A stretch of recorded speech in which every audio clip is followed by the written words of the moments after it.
Assalamualaikum warahmatullahi wabarakatuh. Jangan takut menjadi orang yang berbeda. Itulah topik kita pada pagi hari ini. Menjadi orang yang berbeda itu memang cukup berat. Tapi menjadi orang yang berbeda juga menandakan bahwa seseorang itu memiliki nilai tersendiri yang tidak dimiliki oleh orang lain secara umum. Tapi ada fakta yang menarik sebelum saya mengarah lebih jauh terkait perbedaan ini. Saya mau bertanya kepada kamu, kira-kira kenapa pada zaman dahulu ada banyak sekali orang-orang hebat? Seperti Muhammad Musa Al-Khawarizmi, Jalaluddin Rumi misalnya, Al-Jabar misalnya, Da Vinci misalnya, atau mungkin kamu menyebut seorang pelukis bernama Vincent van Gogh. Ya, memang pada zaman dulu orang itu sangat-sangat luar biasa hebat dalam pemikiran terutama dan juga dalam peradaban. Bahkan fakta yang mengejutkannya adalah apa yang kita pelajari sekarang di zaman modern ini di sekolah-sekolah, di beberapa perguruan tinggi adalah mempelajari cara berpikir atau hasil pemikiran dari orang-orang hebat di zaman dulu. Sangat jarang sekali kita belajar untuk membuat hasil dari pemikiran kita sendiri. Ya, walaupun itu pendapat pribadi, menurut saya itulah yang terjadi. Jadi, kenapa di zaman modern ini kita tidak bisa menemukan Da Vinci yang kedua? Atau taruhlah Archimedes yang kedua?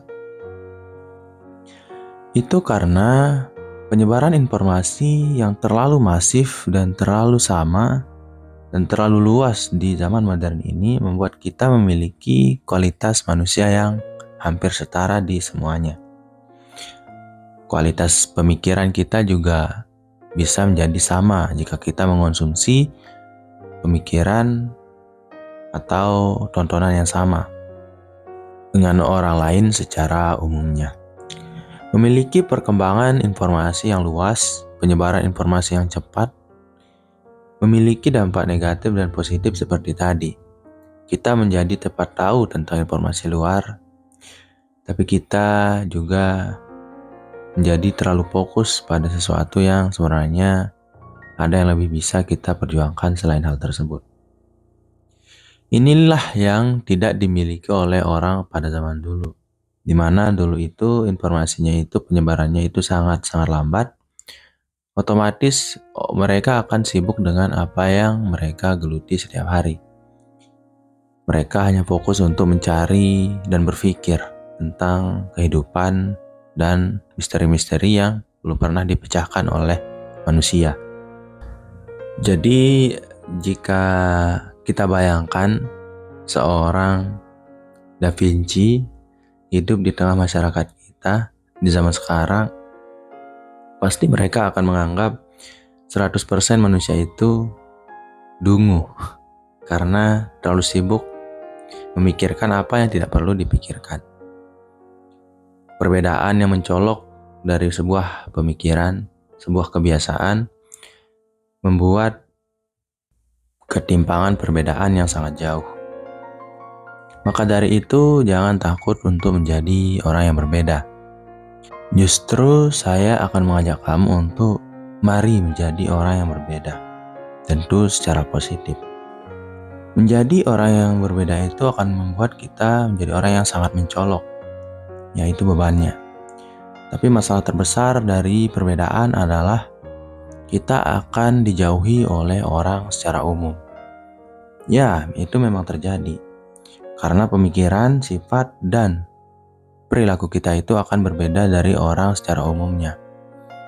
Dan orang secara umum itu tidak suka sekali melihat orang lain itu yang berbeda dari mereka.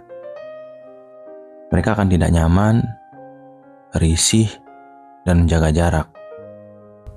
Itulah yang akan kamu alami jika kamu jadi orang yang berbeda.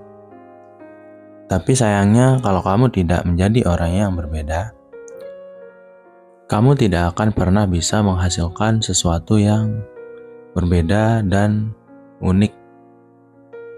Karena pemikiran kamu pastinya sama dengan orang yang lain yang ada di lingkungan kamu. Jadi siapkan mental dan mulailah untuk bergerak mencari perbedaan tersebut. Mulailah mencari apa yang benar-benar kamu inginkan dalam hidup ini.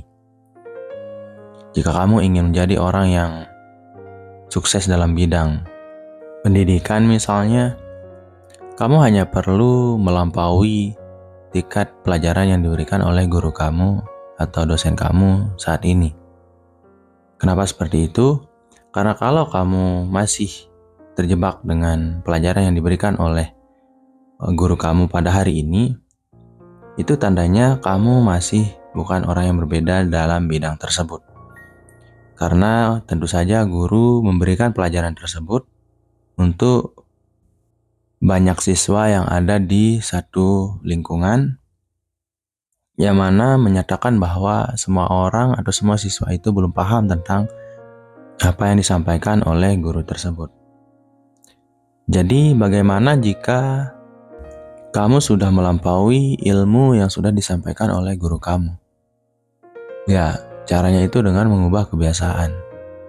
Kamu yang biasanya itu belajar sama seperti orang atau siswa lain belajar, kamu meningkatkan intensitasnya sedikit dan mengubah jenis pelajaran yang kamu pelajari.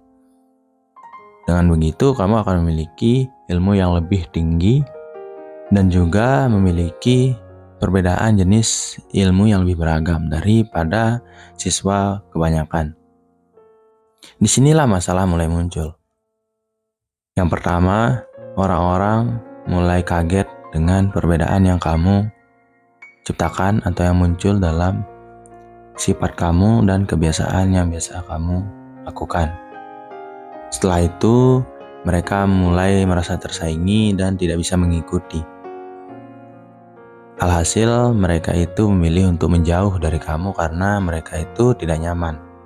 Muncullah kesendirian, kesunyian yang panjang dalam diri kamu. Nah, masalah di sini saat kamu mendapatkan kesunyian adalah dari pikiran dan hati. Hal yang paling merusak orang dalam kesendirian adalah pemikiran mereka yang tidak bisa dijaga dan hati mereka yang tidak bisa diarahkan.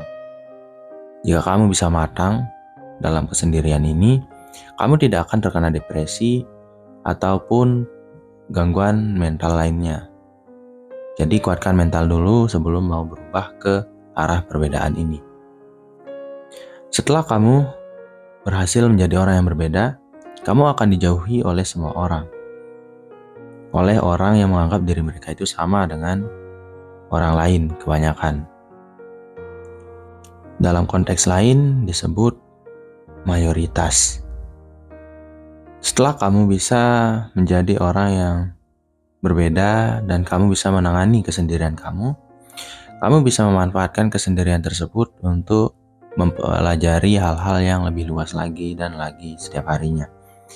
Sampai kamu meraih apa yang benar-benar kamu impikan selama ini.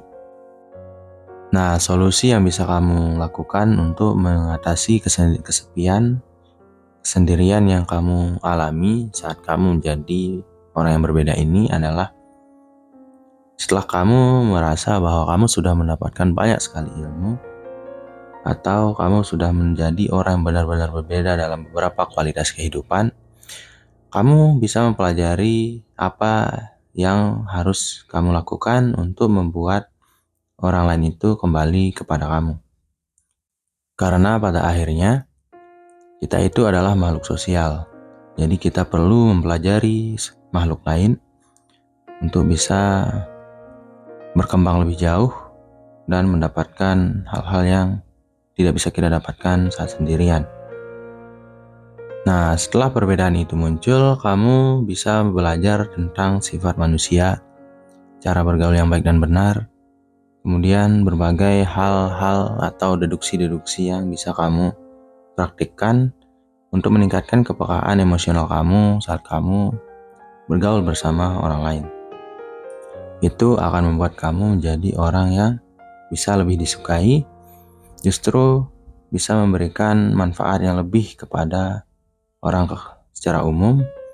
Juga kamu akan mendapatkan ilmu yang lebih luas karena ilmu itu tidak hanya datang dari buku tapi juga dari pergaulan atau orang lain.